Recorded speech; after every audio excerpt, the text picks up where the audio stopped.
Categories are an alternative way of organizing information.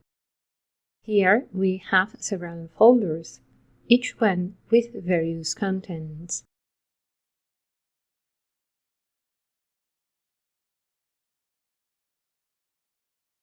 We can create categories based on any criteria.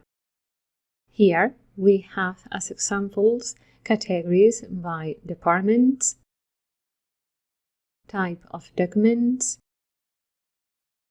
geographic area. We can assign one or more categories to the contents.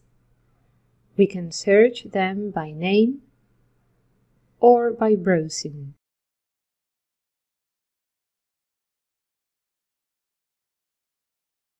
This is how categories are assigned to contents.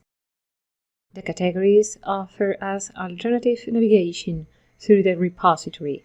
In this way, we can see all the contents related to a department, for example.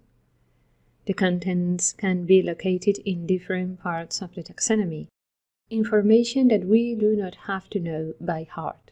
And at the same time, contents can share one or more Para categories. crear una categoría solo tenemos que ir a la sección Categorías y hacer clic en el icono Create Folder. Esto nos dará la oportunidad de crear una nueva categoría que se incluirá por orden alfabético. Dentro de la nueva categoría podemos seguir creando subcategorías.